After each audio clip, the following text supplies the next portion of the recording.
So I recently did this video for Inspire, but I felt the message was too strong. I wanted to share it to a wider audience. Unfortunately, I had to edit about 2/3 of the video out to stay within YouTube-friendly guidelines, but I think the message is still strong at the end. If you would like to see the unedited version of this, there's a link in the description. It'll take you through to Inspire to see the full version.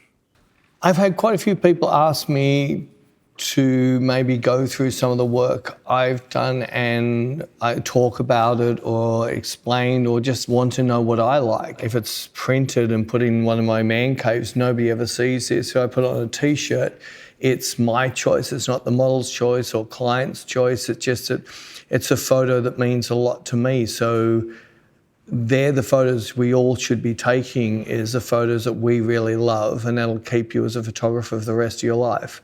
So I've put a folder together and they're mixed of just single shoots and a mix of whole shoots where something just connected. So you just have to bear with me a bit, but I just wanted to run through and show you and talk about some of the pictures I love the most that I've taken. Some are going to have stories, others you can just look at them, but this is to my taste. So I'm not showing you these so to say you have to love them. These are just pictures that touch me and mean something to me. This shoot I really, really enjoyed of Abby, and also this shoot I actually really enjoyed so much more. The look I got out of her face, that look over the shoulder, was the exact expression I was trying to get, and I was so happy when she gave it to me. Really, really like this shoot. Pictures like this, I do really like pretty sads, but I also like really strong eyes. And talking about strong eyes, this was Alice. Really, really enjoyed Alice, and these eyes, just her looking over her shoulder, and this was taken back in 2013. The next picture is like very, very rare because I never ever get pictures that I really like during a workshop. I don't know what I did to get this shot. And the last one of Alice, this one was actually taken for her. Unfortunately, this picture was also stolen by Richard Prince, and he sold it for $90,000, and hopefully one day we might win in court. Anna, this was just a shoot I did down at the beach, just completely natural light. Both these pictures I really, really liked. The wet shoot was just a shoot I really enjoyed doing with her, and again, there's something. So then on one of my favourite shirts, and the boob shirt that comes up a lot, I managed to get this attitude out of Anna, and I really, really like this picture. In fact, a lot of my boob shirt pictures, I've managed to get these incredible attitudes out of the models, which I don't know what it is, but it just happens.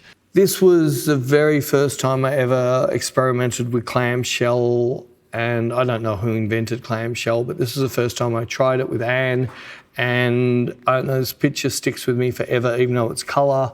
Audrey was I first met her on a fashion shoot, and amazing, you'll see later on, she's an amazing dancer as well. I don't just sum up who she is. She's 6' plus tall. She's an amazing dancer, but she has this beautiful strength. But I was really happy with this shoot. On to Beck. I know I've already done my muse, and there's a few pictures of Beck, but there's a period of growth, and there's just so many different faces and expressions that I've got on, and this is one of my favourites. I just love that stare down. I don't know, having a muse, I'm so happy that all of these pictures we did, there's just such a difference, like little exchanges in her expression and her face, and they're the things that I love working with the muse, because you never know what you're going to get. And we have these things called her dumb face and her powerful bitch face, her resting bitch face, and things like this. And these two are perfect resting bitch faces. You can see she's cutting you like a friggin'. Then we get back to her dumb face. I know, this is what I really like about a model, whereas I have the ability to get all these different faces. Now, we did a video on this showing that she wasn't naked in New York. These are us just playing with you guys. She's actually not naked. See what she's wearing now? We took off her jacket, we took off her handbag, and that's what she was wearing when we did this. If we come back to here, that's everyday Beck, Disneyland, complete geek. And then we come to these type pictures, and I think that's The joy of some of the best models in the world of what they project out when you're photographing them is like a different persona. It's like a completely different type of world. You see all these beautiful strengths. Now, I know Beck doesn't like this picture at all, but it's one of my favourite of her. I don't know why. Anyway, and as I go through, you'll see that very slight changes. I know that's one of Beck's favourite shots, and I like it too, except it's in colour. Dumb face Beck's, I think this might be one of my favourite photos ever because it's just got this really face, which I really enjoy. These sort of pictures, there's like, I've got hundreds of pictures of Beck, but these are the ones that sort of stand out the most. And it's either because of something happened on the shoot and I can remember it, the time we spent to set this up, and this was sort of a copy of another picture. We didn't want to copy exactly, we wanted to take the same essence, and I was really happy. And then we get these pictures, like this and this were just shot in an Airbnb in Barcelona on a tiny bit of white wall, and we just opened the curtain and we've got this gorgeous light coming through, and I think we just bought this top somewhere when we were travelling. To the beach shot, the YSL shot, and it's a shot that we've had on one of our mood boards for a while. It wasn't with YSL, but it was the same type of thing, and it's the Beck colour and in me for black and white. And just different shoots around, yeah, this is actually like real Beck. That's actually real Beck. Look back in your face as she's drinking her bottle of wine. And a lot of these shots are just shot like this. These are just an Airbnbs. Again, this was another tutorial, and it was an Airbnb. I think there was a white sheet we had behind her just in an Airbnb, but I still managed to get these pictures. And of course, Paris is always going to look good. All over the world, you'll see there's these different expressions. Again, it's just sitting down, yeah, wine in the shot again. That'll be why the pictures are good, because there's wine in the shot. Shoot that we did just in a hotel room. I love the black and white. I also do like the colour of this one. And another one of my favourite shots was this shot, and it's a little bit based on one of her Duff outfits that I saw many years ago. This is one of her selfies she did of herself.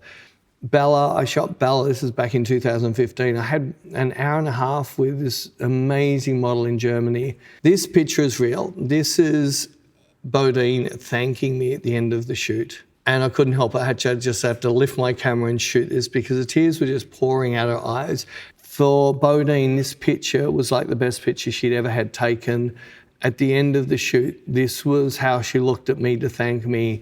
So Bonnie is, if I work with her properly, I get amazing stuff out of her. Carolina is she's from, I think she's from Brazil, but she lives in Barcelona. She's one of the monster girls. We had a shoot in Barcelona just in an Airbnb, and I don't know, her eyes just cut straight into your soul. And like I said before, I'm an eye photographer.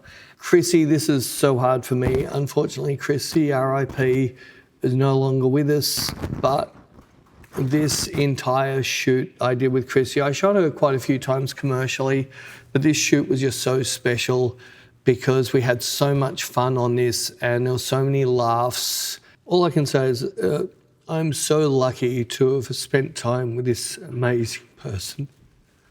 Now on to Danny. Danny was this is like, you see, 2007, this is a long time ago. And Danny was this really edgy chick, was into metal and on the edges of goth. And I still absolutely love this because it's the essence of how Danny wanted the world to see her. Then another Danny, this amazing girl that came out to Australia with her boyfriend, and her boyfriend got in trouble and she got stuck in Australia. Long story, 10 years later, she still looks just as amazing. Look at that smile, look at her eyes. And then there's CJ, which was a friend of Beck. But there was just something CJ that I really, really enjoyed shooting.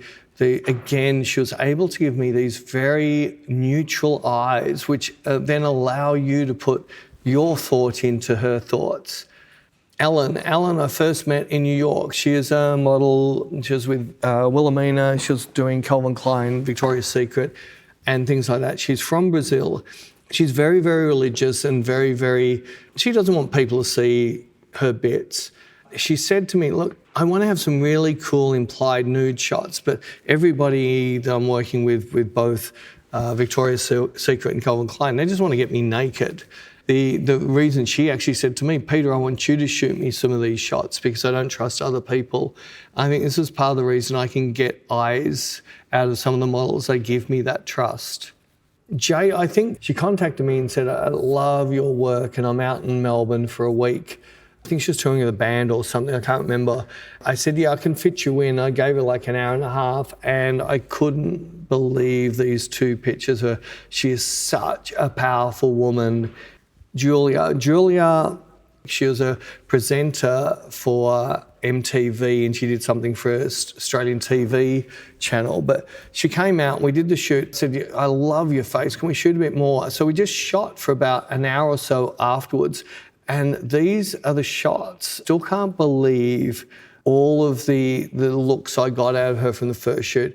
Kathleen would never do implied nude, she'd never do nude, but you say, well, she looks nude there, but every one of these shots, she said, oh, this is a look I want, this is a look I want. And she wasn't nude for any of them. Most of these, she would definitely be wearing a G. There was just something that we always connected on shoots. Onto Louisa. Louisa's this amazing dancer. She wasn't a model, but she has this attitude and she was an amazing dancer. But she also allowed me to get these beautiful pictures and she gave me eyes. Molly, I only had an hour with Molly in an Airbnb in New York. I just fell in love with the feeling that she gave off in all the pictures. And I enjoyed this shoot so much, but it was a really, really short shoot. I think we're doing tests for an agency. All right, this is one of my first muses, so Natasha. And going on through Natasha, I really enjoyed taking this picture. With us travelling, we were doing some demonstrations for Hasselblad and it was one night. That's more this type of look that she is commercially. It's very, very powerful, strong woman. She was a big girl, she's about 6'2", 6'1" or something. This model, Nicole, was sort of like a muse. We shot a lot together and she was the type of model who was happy just to come and hang. With Nicole, we shot a lot. So lots of these pictures, she's very much a sort of a Marilyn Monroe-y type person. She had designers make her dresses and things like that. Rara. So you all know that I shot with Rara a lot and there's something about Rara. Some of these expressions that she'd give me, especially with her hair slicked back. I do love androgyny in photos, but I also love the nothing expressions. And you'll see again there that just straight stare into your eye. There's a slight softness. We had a commercial shoot. I had this drawing of massive hair on a model and I couldn't be happier. It was about 4 or 5 hours of hair that was done in these 2 shots. Again, you'll see some of the stuff I was doing with Rara, and then, of course, the boob shirt. And you'll see it's a complete different feel of rah-rah in that. I like over-the-shoulder pictures because they can be looking over the shoulder and go, oh, that's nice, or looking over the shoulder going, who are you? It's just that beautiful fashion-esque, that curve. This was a Peter Lindbergh tent sort of setup that I did in the studio.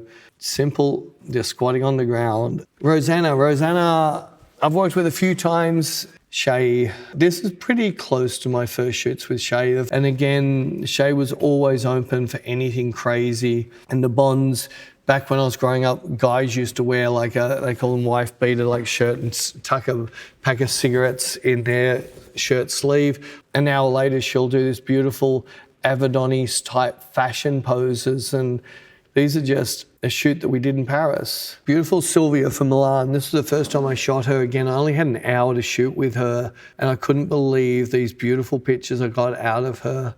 Summer's artwork was incredible on her body and Sylph, this picture here was what I call my essence of Sylph, and this is one of my favourite of her.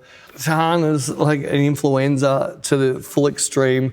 When I shot this picture, it is seriously one of my favourite I've taken because there's just something in this picture that I adored shooting.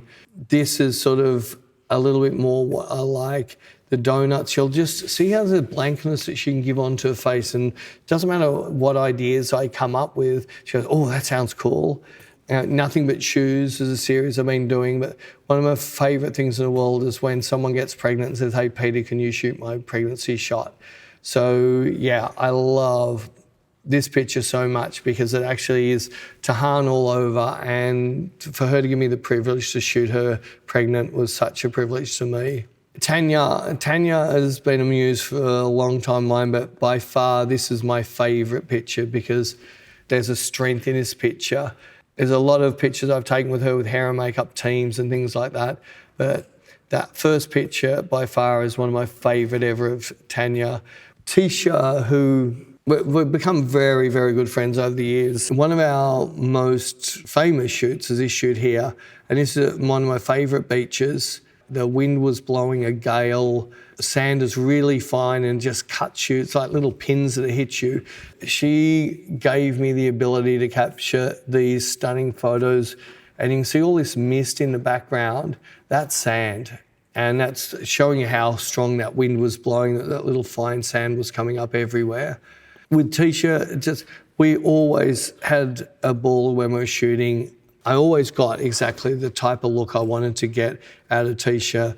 I just had to give her a couple of words to what I'm trying to get the feel of, and she would give me that look. I met Tess on a workshop in Rome, and we then met up in Paris a couple of years later. A lot of these shots are from the same shoot. Now, she absolutely loved modelling, as you can see. Do you see that eye? It's this Italian eye.